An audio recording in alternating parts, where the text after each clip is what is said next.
তোমরা সবাই কেমন আছো? আসলে সকালে ভালো আছো। আজকে দোকানে শাড়ি টাড়ি পরে রেডি, আমি এখন ঝটপট পূজা দিব।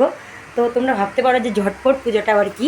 তো এই দেখো পাঁচাটাও পরবো, সব কিছু তোমাদের তুলে ধরবো, কিন্তু কি কেমনে করবো দেখো। পুরো একদম ফুলের আসন সাজিয়ে দিয়েছি, এখানে একটা ঘট সাজিয়ে দিয়েছি, এখানে খই চিরা দুধ দই কলা গুড় দিয়ে দিয়েছি, এখানে তেল সিন্দুর পান তুলসী পাতা, এখানে পান সুপারি, এখানে প্রদীপ ধূপকাঠি জ্বালানো হবে, এখানে আনারস গোয়াবা, তারপরে দিয়েছি নাশপাতি কলা বেদানা, এখানে 5 রকম মিষ্টি, এখানে একটা যেটা জলে ভাসানি হবে, পানির মধ্যে সব কিছু দেওয়া আছে জল। তো চলো এখন পাঁচালটা পরা যাক।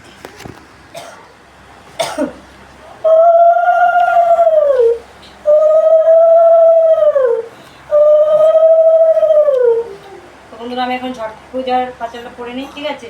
ঝটপট পাঁচালীয় ব্রত কথা।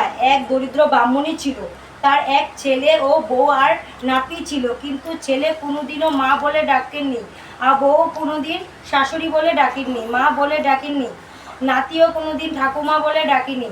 ব্রাহ্মণী একটা গরু ও একটা বাচ্চা ছিল, ওরাও কোনোদিনও হাম্বা বলেও ডাকিনি। একদিন হাট বাজারে ছিল, কি বুড়ার ছেলে কোনো কিছু কাজ না পেয়ে গাছের তলায় বসে কান্না করছিল, আর মনে মনে ভাবছিল আজও কিছু কাজ পেলাম না, ঘরে গিয়েছিলাম কি করব।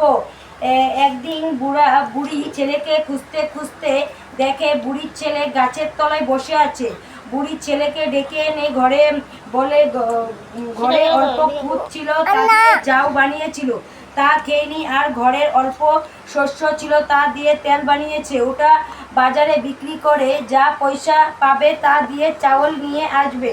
তাহলে বুড়ি চলে গেলেন পাথারে।